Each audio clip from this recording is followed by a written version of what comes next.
E hoje a gente vai começar aqui, faltando 5 dias para as eleições. Quem diria, hein? Tá cada vez chegando mais próximo. Aí a gente que está nesses 4 anos em cima dessa peleja aí, foram apresentadas algumas propostas suficientes que convençam os eleitores.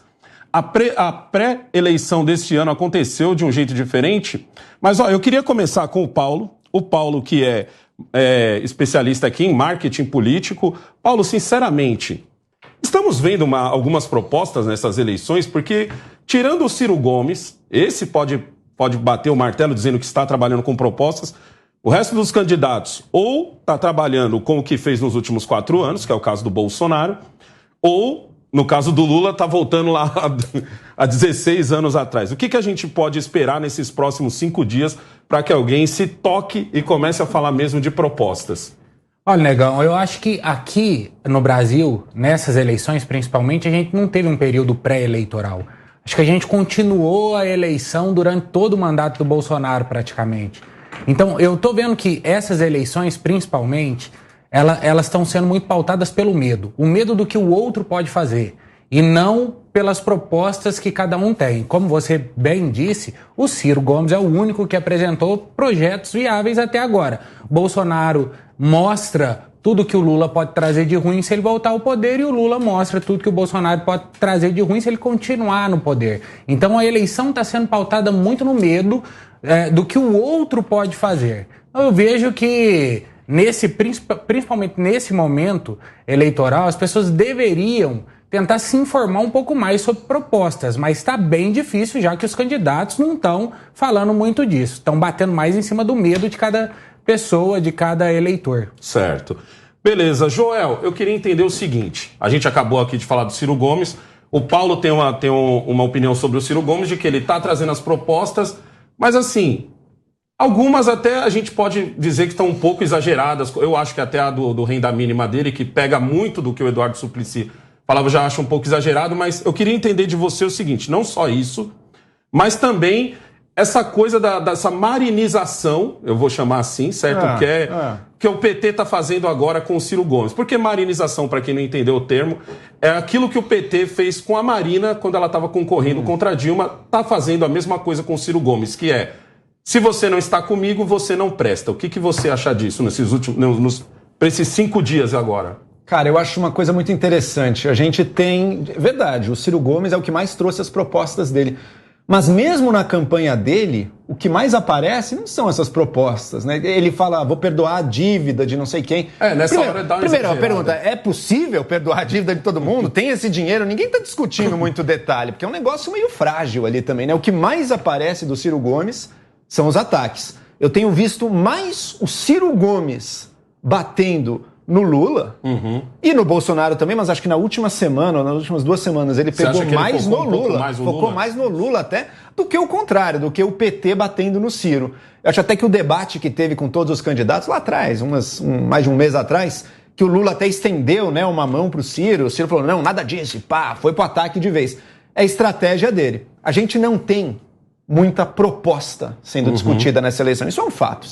Nenhum candidato está trazendo muita proposta. Não seria bem melhor uma eleição assim? Eu acho que deveria... a gente pudesse jogar na mesa a proposta de cada um e falar, essa sua proposta é exagerada, essa sua proposta é irreal? Seria um elemento a mais. Mas eu também acho que a eleição não é só sobre proposta, sabe? Porque, primeiro, eu voto num candidato, Bolsonaro, a proposta dele lá atrás, eu sou contra o Centrão. Você acha, então ele vai ser contra o Centrão na hora de governar, né? Acabou sendo o exato oposto.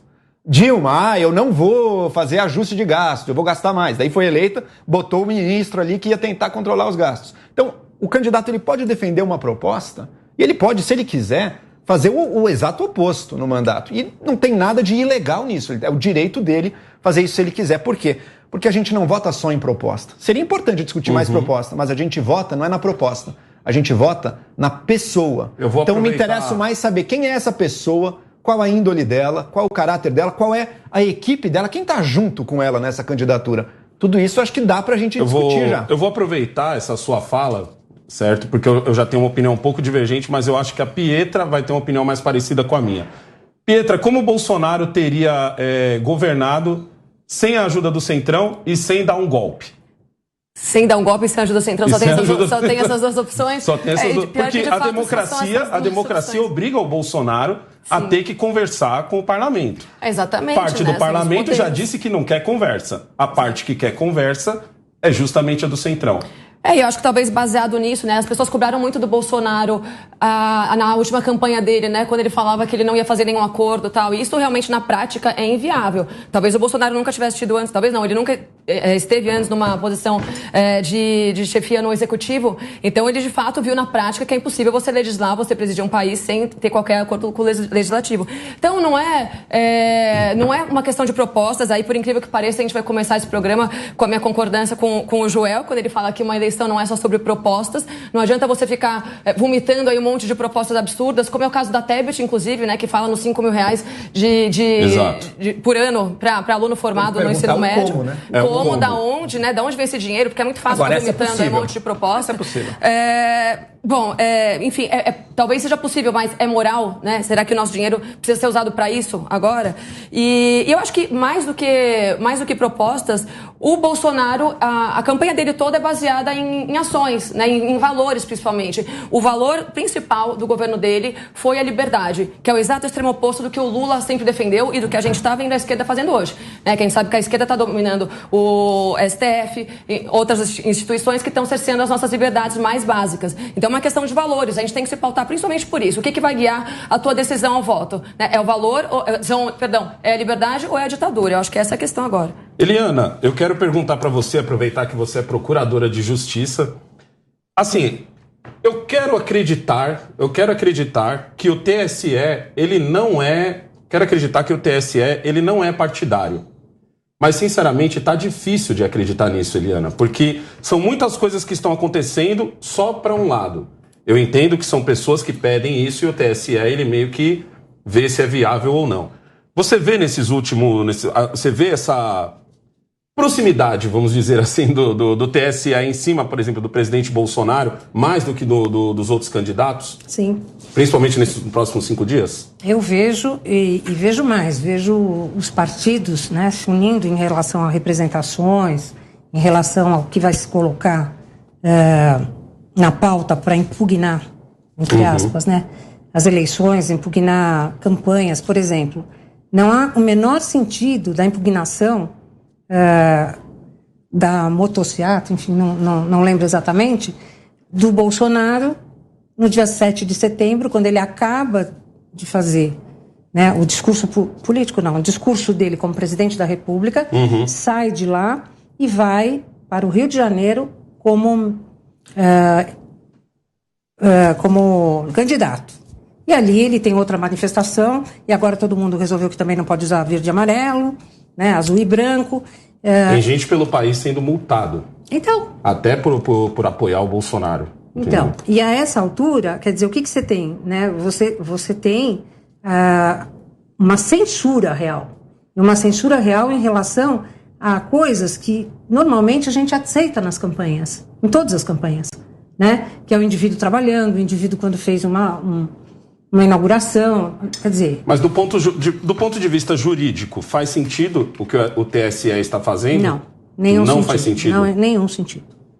O TSE, ele é um órgão fiscalizador exatamente do que está no Código Eleitoral, ponto. Certo. Né? Ele, inclusive, não pode tratar da moral média. Por quê? Porque a gente não está falando em moral, a gente está falando em lei. A gente está falando... Né? Se o indivíduo é imoral, mas não é ilegal, dane-se. A gente não está aí para colocar a moralidade no meio das eleições. A gente está para colocar questões de natureza prática. E não é isso que eu estou vendo. Pela primeira vez, isso, eu acho... era o que eu já ia te pedir, se isso está acontecendo pela primeira vez. Pela primeira vez, eu acho. Paulo, eu queria voltar em você e perguntar o seguinte, Paulo. Sabatina ou debate? Quem está agregando mais hoje para as campanhas? Eu acho... Isso do ponto de vista do eleitor. O eleitor Certo. Você acha que o eleitor está mais informado, vamos dizer assim, com a sabatina ou com o debate? Eu vou responder essa pergunta sua, mas eu queria só pontuar uma coisa antes que eu achei extremamente importante, que o Joel falou e que depois a Pietra falou, sobre a gente prestar atenção nos valores e princípios de cada candidato. Porque muito mais importante do que as propostas, e de fato, são os princípios que definem as decisões que eles vão tomar. Então, por exemplo, o Lula é a favor do aborto. Ou seja, é contra a vida.